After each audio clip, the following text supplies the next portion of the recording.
The Energy Talk. Hello and welcome to the Energy Talk podcast. My name is Olubumi Olajide and thank you so much for joining us again this week. Today we have a very special guest and I don't think I can introduce him without telling him how I first came across him. I gotta tell you something. I got a plan. I got an idea. Just wait. Stop here. So a few months ago, I stumbled upon this video on LinkedIn where you hear a guy talking about coming to Nigeria, and I immediately recognized the airport where he was, which is Hamad International Airport here in Qatar. And he was talking about coming to Nigeria, meeting with the local companies, and trying to raise money from Elon Musk. All right, so we got 3 weeks, right, in the middle of a pandemic until our visa runs out. Yeah. And during this period, we need to find as many energy companies as possible and get them to pilot microgrids using our technology to get energy out to these villages. Yeah. And you know what we got to do next? You have to raise some money, right? Exactly. And you know where we're going to get it from? I figured it out. Who? We're going to get it from, wait for it, Elon Mother Musk. That guy turned out to be Afnan, who we'll be hearing from today. He's the CEO of Okra Solar, and you'll hear more about the company later. And it's such a great privilege to speak to someone like him. Usually, you don't hear about companies like these until they raise the first round of funding, but Afnan is such a joy to listen to. He's very young, just a bit older than I am.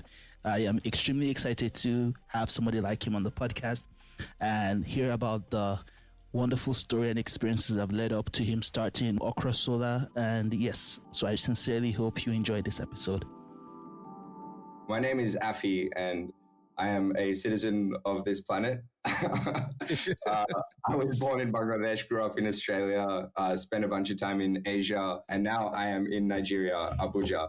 And I am the CEO of Okra Solar, and we use IoT, automation, and artificial intelligence to enable off-grid communities to get access to reliable, renewable energy.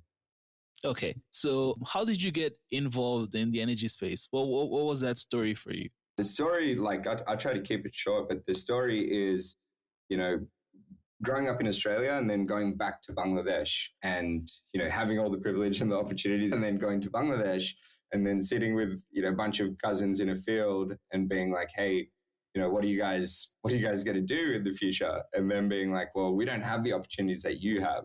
Like, we're probably going to divide our land into a half and farm it. I'm like, well, you can do so many things, right? Like, you can, do like what me and my brother are doing. Like, we're trying to become programmers, building websites, building robots. And they're like, yeah, but you have the opportunity to do that. And then we thought about it and it was like, wow. And it's not necessarily because we grew up in Australia, but it's more so because we had access to, the internet and computers, and we could research and learn and do whatever we wanted. And so, yeah, at a pretty early stage, I kind of made up my mind that when I grow up, I want to, enable and assist these people who have less opportunities to have the same opportunities as us. And it's pretty obvious. Like, the first enabler in that is access to reliable electricity. And then with electricity, you've got devices, internet, you can do so much more. The world is everyone's oyster. So that's really how things kicked off. And you did that. I believe you actually studied renewable energy in your undergraduate. Yeah, that's right. So, I had the privilege, I actually didn't even make it into engineering, right, when I first entered university because I was too busy playing Counter-Strike at college. But so when I got into university, I got in because the score required for economics and commerce, which I was also interested in, was lower than engineering. So I got in with that, and then I had to smash it in the first year and then pick up engineering as my second degree. And yeah, I picked renewable energy systems engineering because I knew that was something that I was, passionate about and would drive the change required to enable electrification in these last mile areas. Okay, so how did the Okra story start? What was the initial motivation and how did you determine that this was the right time to go on and start a company? Yeah, cool. So yeah, keep in mind, I had this long-term vision and mission in mind. I didn't know how, but I just knew let's enable people to get access to electricity who don't have power. It'll unlock opportunities. Studied renewable energy at uni. And then after that, I got a job at a IoT company, so Internet of Things. And basically, we would take tens of thousands of data points in each commercial building and tens of millions of data points in total. And then we'd analyze all of this data and actually optimize and automate the building performance. So what that means is we would automatically, turn on and off heating, ventilation, air conditioning, lighting to reduce the energy footprint of these buildings. And it was pretty awesome. Like it was, deep tech. It was exciting, reducing the carbon impact of these buildings. But me and one of the lead software engineers who worked there, we were speaking this one day and we were like, man, this is pretty cool, but what are we doing at the end of the day? We're probably just helping some rich dude in New York City who owns all of these buildings, like save some money off his energy bill. Like, couldn't we use this knowledge to do something more impactful? And he was like, what can we do? And I'm like, man, I've been researching a lot in off-grid energy. And I think we could somehow, I don't know exactly how, but I think we could apply, this analytics and automation along with, rapidly declining cost of sensors that we've seen from what we're working in to enable people to actually get more reliable access to energy. And he was like, okay, let's figure this out. And that was really the genesis of like how we actually got into the game. Obviously there's a lot more to that, but that's the first kind of like how the idea sparked. Let's go back to something you mentioned in the earlier part of this interview about being a global citizen. So how did you really deploy the company, and how did you determine that having international operations was the way to go to deploy your technology and to build up that case? So yeah, we got to start off from the fact that energy access is a global problem, right? So at that point in time, when we started, there was 1 billion people in the world that don't have access to electricity. And then we got to think about, what could we actually do, right? We can't actually go to all of these communities and villages and install, solar panels and batteries and collect cash from these communities, right? It's just not going to be scalable or work. But what we can do is build the tools and technology to enable the companies who are serving these last mile communities to do it much more effectively, right? So that they can do their job awesomely and use our AI and analytics and controls to do it in an automated way. So that's really how we thought of it. And we're like, it's a global problem. We're going to be a technology solution.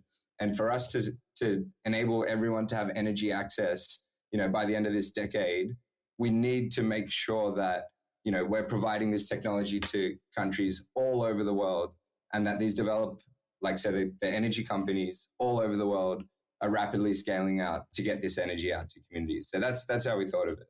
And can you just describe how this technology works? Yeah, sure.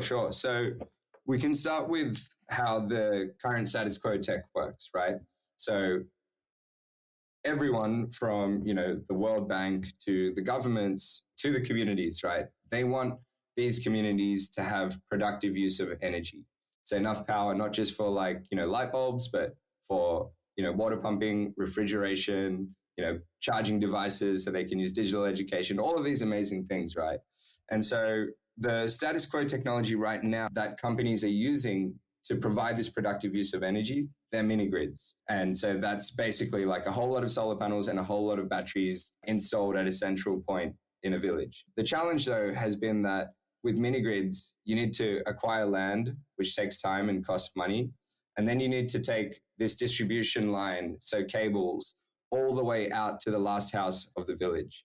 And both of these two things cost a lot of money, right? It's expensive for these mini grid companies to set up. So what we saw at Okra, we were like, well, actually, this is a fun fact, right? What we saw at Okra like years ago when we were working at IoT is that it now costs less to buy a sensor than it does to buy a bowl of rice in Nigeria or Cambodia or Philippines or any of the countries that we work in. So, wow. Yeah. So the cost of getting data out from the middle of nowhere is cheaper than the cost of a bowl of rice, right? So we're like, can we use this data and automation and IoT to reduce the cost of getting this productive use out to these communities? So simply put, what we figured out was, what if we could combine the flexibility of a solar home system, right? So just a solar panel and a battery with the productive use of a mini grid. And so what we did was we created an IoT device that lets these energy companies just quickly go to these villages, set up solar home systems, and then our IoT device lets one solar home system be linked to the next one, just like Lego. And as soon as they're linked, our software and our sensors determine if there's any excess power anywhere. If there is, it shares it to the other households. So it enables them to have that productive use of power. And the energy companies now don't have to build these massive mini grids. And let's say there's only a cluster of 10 houses, and then there's a gap of 50 meters or 200 meters, and there's another 20 houses. Traditionally, they'd have to build a big mini grid to serve all of that. Now they just plug those clusters into small plug and play, what we call mesh grids. And yeah, it's rapidly reduced the cost to about 50%. And then once it's connected, I didn't even mention this bit, but once it's connected, all of these sensors are reporting data, right, in real time. So how much power a household's using, what's the state of health of the assets, is anyone trying to steal power? And everything is automated. So if someone steals power, it will cut them off. If there's an issue with an asset, like a panel needs to be cleaned, it will send a notification to the house so they can actually clean it themselves. And this is really reducing an expensive part of these last mile networks, which is operations and maintenance. And yeah, combined, it's really making energy access much more affordable. And that's how we're in multiple markets right now doing this. That is actually really amazing to hear. And it's been over 4 years now running Okra. So how has the growth been from your perspective? Yeah, I mean, you have to think of how challenging it is to do, a deep tech startup, right, which uses IoT and AI.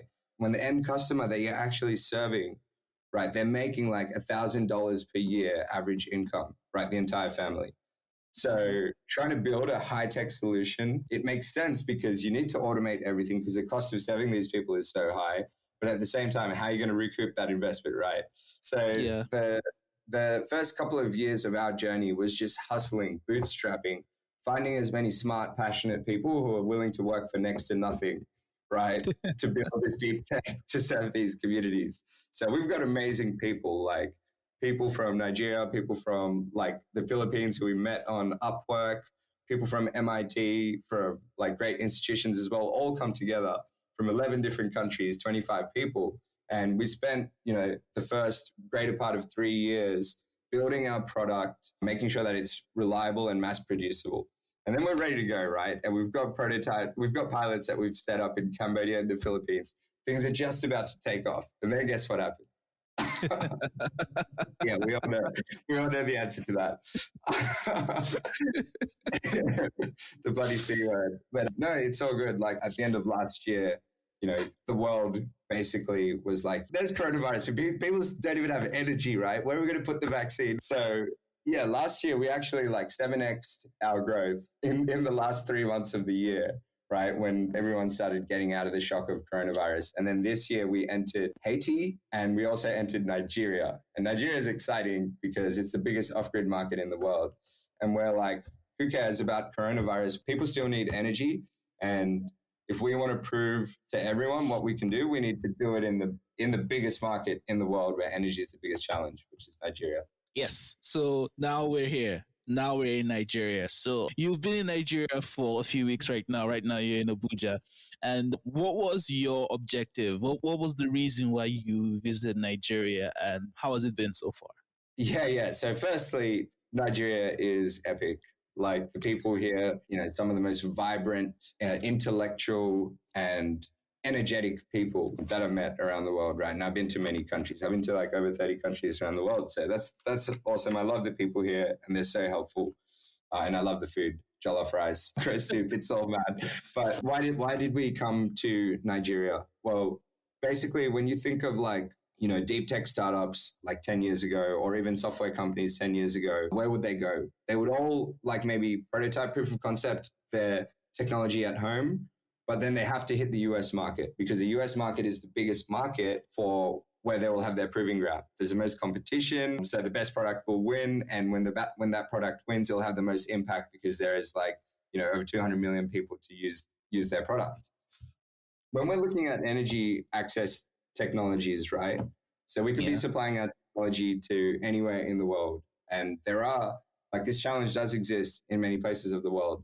But Nigeria specifically has 80 million people who are not connected to the electricity grid. So we were like, hey, we've built this tech, we've proved it out in Southeast Asia, but we haven't really proved it out in terms of the potential impact it can make until we bring it to Africa and bring it to Nigeria specifically, where there's the most cutthroat competition and there's the most potential for impact if you really hit the nail on the head.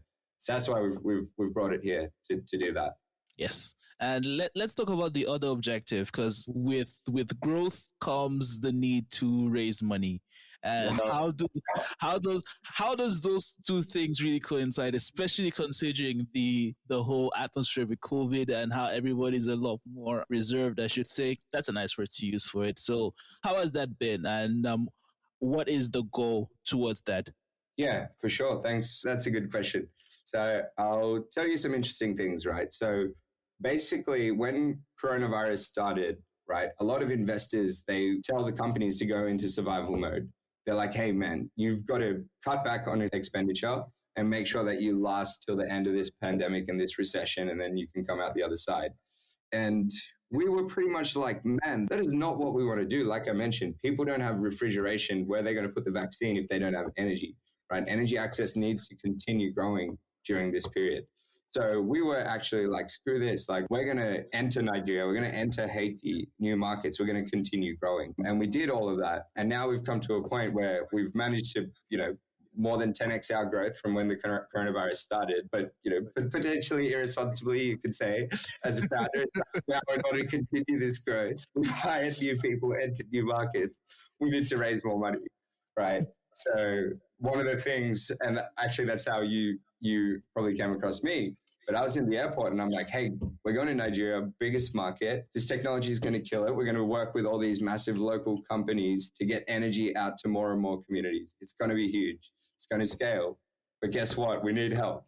So we need Elon Musk, right? And we're calling out to Elon Musk. And hopefully he's listening to this. But Elon Musk, there is so much potential over here in Nigeria. And first it's energy, but after energy, it's internet and its devices. And that's going to unlock all of these minds to solve the problems of the future.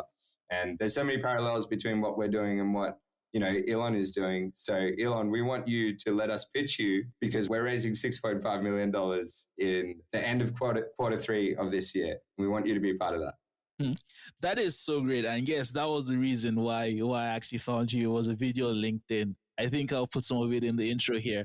But this just goes back to the unconventional path. I think almost all entrepreneurs have to go through this, but yours is particularly different. What has the challenges really been running the company for the last 4 years, and especially now, because I think this is the real testing period. What kind of new experiences has it given you, and what new perspective do you have on running a company and addressing the challenge that you have?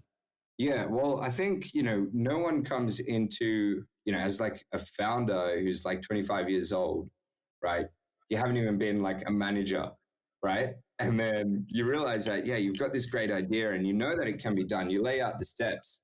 You're like, it can be done. We can get there, right? Like, there's a billion people who don't have access to energy, but if we spend the US GDP, the US government's military expenditure for 1 year on energy access, we would have completed the entire job, right? So we know that these things can get done and we can lay out the steps on paper. But then when it comes to practice, I think one of the key things that I've learned is that having people around you who believe in the mission and are willing to, grow and grind in order to make this happen, that's paramount. Otherwise, to be honest, like, there's months, for example, like since I've been in Nigeria 5 weeks ago, I've had one single day off, right? There's been days when you just like had 3 hours sleep back to back to back, right? And you can kind of start feeling a bit unwell. And I think a lot of entrepreneurs, when they come into the game, they don't know that that's what it's going to be. And that's not at year 1 or year 2. That's 5 years in, right? But yeah, surrounding yourself with awesome people who also believe in the mission is super important to getting through it all. And then to be transparent, like, having people like you who are just trying to shed light on what we're doing, like that gives me energy. Coming to Nigeria, talking to the Rural Electrification Agency, and finding out that there's heaps of obstacles in front of them, but they want to use the money that they've got from the World Bank and actually put it into getting energy to last mile households. And they're willing to listen to like a new company that's come from the other side of the world to see if they can do something differently to make that impact happen, more cost effectively and more effectively. That's awesome. All of that stuff inspires me and keeps me going. So I guess my lesson would be, don't be fooled. Like, the startup journey is a mission and a half, But it's always worth it because you meet so many amazing people who are passionate about the same or other problems along the journey. And that's what makes it worth living, I think. I really appreciate how honest you are about this, because I think most people really glamorize, and it's so easy to focus on maybe just the highlights, but it takes a lot of work to get a highlight sometimes. And I think that's something that might be unappreciated in some instances. And right now, you are speaking with lots of people. You spent 5 weeks in Nigeria. I'm sure you've spoken to some investors, you've spoken to lots of companies, you've spoken to, like you mentioned, the Nigeria Rural Education Agency. And what is the story there? Because Nigeria is just one market in Africa, and then there are others. And I imagine that you're going to be looking to what is the next, maybe looking at Kenya, looking at Rwanda. So what has been the response to this, and how does the sector really see the potential for the technology that Okra is offering, and what kind of traction are you looking at right now? Yeah, cool. So that's a good question. Right now, let's start with the markets, and then we'll look at what we're looking at doing. So we're right now in Cambodia and the Philippines, and also Haiti and Nigeria, right? And we had to diversify because of coronavirus, and also the other aspect is we're a technology platform, so we can provide this technology, much more scalably and easily to companies around the world than necessarily the companies that are actually building the grids, right? It's very hard to go from Nigeria and then build a grid in Cambodia the next week, whereas we can just fly on a plane and bring our electronics and our software platform, and the companies can start using it. So we've come here, but now we're really focused on these 4 markets in the meantime. And that's because between these markets, there's more than 30 million households, right? So that's 150 million people who don't have access to energy. So we've got our work cut out for us. And one of the things that we've determined in this energy access space, it's not just, the best technology or the best solution wins, right? And that's one of the challenges we're here overcoming. And so we can enable energy companies to set up grids at half of the cost of a traditional mini grid, right? We can reduce their operational cost to about 40% by using our automation and our software platform. And then we can also use our artificial intelligence technologies to help, flag when households are likely to need more power, need access to financing, and help these mini grid companies generate more revenues to make it more profitable for them to run operations. So we can do all of these things. That's the technology side. But then there's the other side, which is the regulation side, right? And the support from the international community. So keep this in mind, right? Like imagine you've got one computer that costs, $1,000, and it does all the same things as another computer that costs, $1,500, right?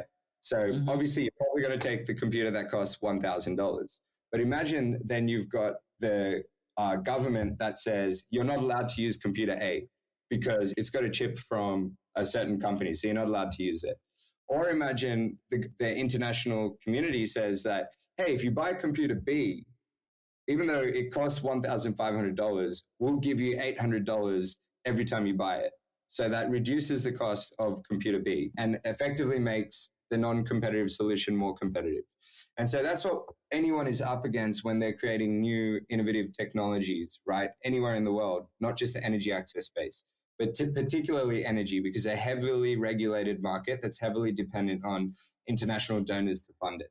So what we're doing right now is we're speaking with the REA, with the World Bank and these guys, and making sure that our technology, which has all these benefits, is put on a level playing field with the traditional technologies when it comes to regulation and subsidies. And that's work that takes time, and that's why we have to focus in on these markets. And when we get that done, and I'm optimistic that Nigeria has an open-minded view to enable the least cost solution at the end of the day to get support from the government. And when that's done, I think that's going to be a domino effect in all over the world. We'll see our technology and other technologies similar to ours be given that benefit. And then, surely there's going to come another time where the next least cost innovative technology has to do the same thing. But that's just part of the journey, right? Yes, it is. And I think this is one of the things that I try to get people to appreciate, especially a lot of people that I speak to. I'm an engineer by training, and a lot of people I speak to are engineers as well. So they don't really appreciate the role that policy plays in actually deploying projects and how quickly you can scale a solution. and how you can deploy it to market. But it's something that is really, really important. And is that something that you always appreciated, or was that something that kind of grew into No, no, as no, no. Dude, I thought I was making like, deep technology, like IoT, like AI engineers. Like I was like, this is so cool. We're going to use technology to make it half the cost to get electricity out to villages. That's what we thought we were doing, right? But then you get in like 3 or 4 years down the track and you realize like, you're talking to the Australian government to ask them to support you when you're talking to the Cambodian government. You need to start thinking of geopolitics. You effectively start becoming a diplomat. And you're like, whoa, like how did this happen to my life, right? I'm an engineer. But yeah, like you said, right, it's part of the game and you need to be able to navigate that, understand, what their pressures are. Like, these governments need to also do certain things. For example, get electricity out to communities, particularly before like elections. Certain international donors will have more kind of influence in certain areas because that's where they want to have influence. So you need to find the right donor for the right market. And then you also need to show that donor why they should work with you as opposed to, supporting like other companies and stuff. And so, it's a tricky topic to go into, but it's something that I think being in the energy space, everyone really needs to be across to maximize the impact. As sad enough as it is, I'd say ideally it would just be the best solution win straight away, but you need to think bigger than that. Think of all the motivations wrong. Yes, definitely. And so you have lots of huge goals, and the world is catching up to your goals. I should say that's a nice way to put it.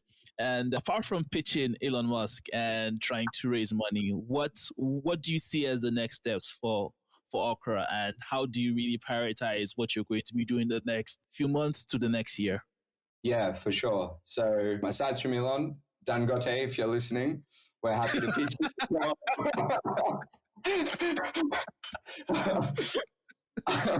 But basically, Okra, we want to enable the last mile companies, right, that are serving these communities to really unlock these communities and let them contribute to the modern digital economy that we live in.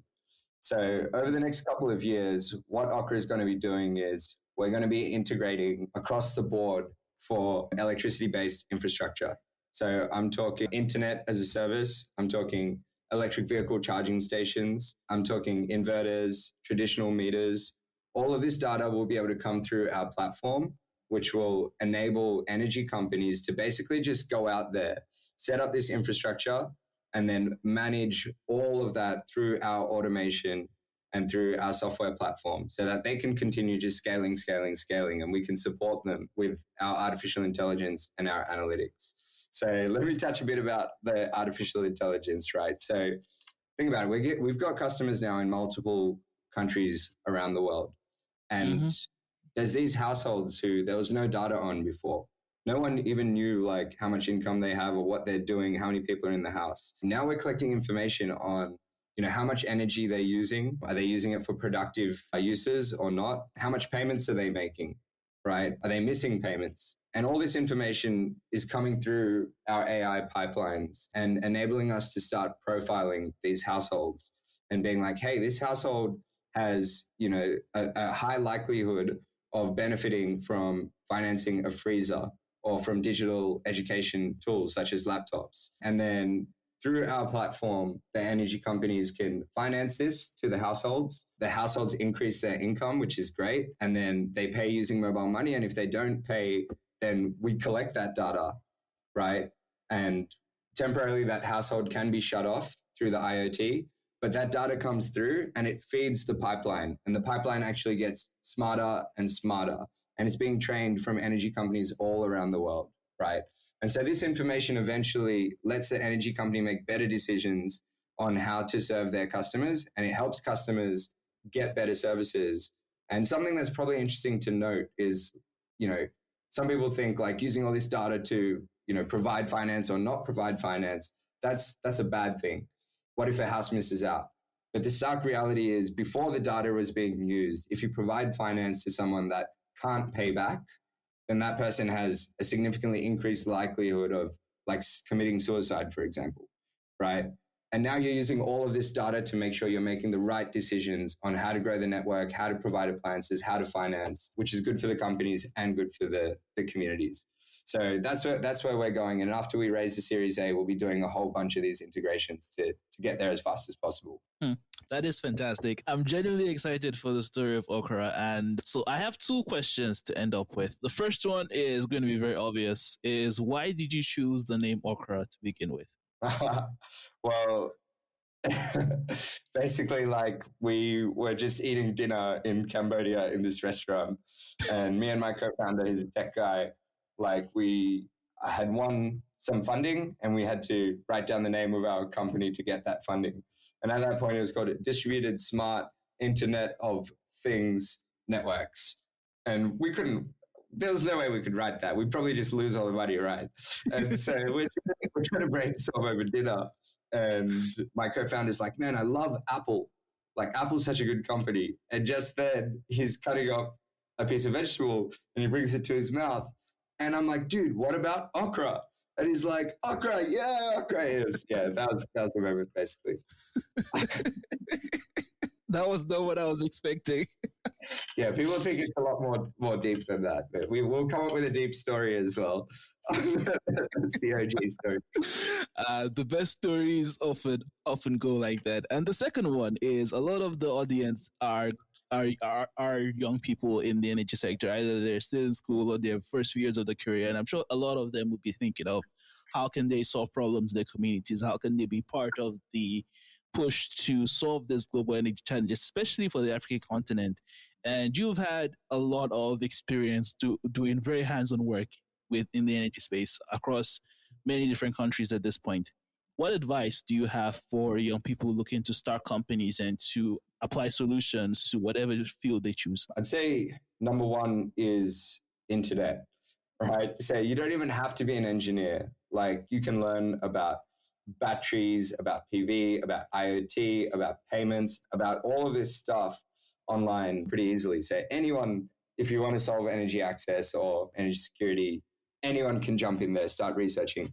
And now the next thing that I would advise would be also related to internet, but it would be like, once you have an idea, right, 99.9% of people are not going to have what it takes to drive that idea to execution. So don't be afraid. If you think you are that person, that 0.01%, don't be afraid of reaching out to others and sharing what your idea is to get feedback and to optimize it. And so just keep finding the experts on the internet. And there's so many of them and they're so easy to find. Just hit them up on LinkedIn and be like, hey, I've got this idea. I need to get your feedback. You can hit up anyone, right? And they'll tell you. And then you will just make your idea iteratively better and better and better. And just keep doing that. And you'll even build a team along the way just by showing them your passion, right? So it's just easier than it's ever been before. So just go out and do it. Even hit me up if you have an idea. I'll be happy to share my perspective for sure. Thank you for listening to the episode. And if you're wondering how Afnan's trip in Nigeria went, they actually did deploy their very first project in partnership with GVE Projects, and it's quite a successful trip. I'm sure Afnan would agree as well. Check this out. This is a pretty exciting day. I am in Onono in Asaba province, and if you can see it, I've got Uzu around my eye. This is the site of the first Okra mesh network in all of the African continent in Nigeria. Check it out. And I'm also going to make the first prediction I think I've ever made on the podcast, in all seriousness. When Okra Solar inevitably does raise their first round of public funding, I am going to have Afnan on the podcast again to have our own mini celebration, because I am confident that Okra Solar will raise their round of funding very soon. And I am so excited for when that happens. Afnan, congratulations on your work so far, man. It's amazing to see how far you've come, and I know there's still so much great things for you and your company and your team to achieve. So I hope you've enjoyed this episode. And if you are just half as interested in energy, if you love the sector, or you're just a bit curious, don't forget to subscribe to the podcast and share with a friend or colleague. Look forward to seeing you again next week. And of course, have a wonderful day. Bye-bye now. Thanks for listening to the Energy Talk podcast. You can find us on all podcast listening platforms. Just search for the Energy Talk. Send us an email to @energytalkpodcast@gmail.com.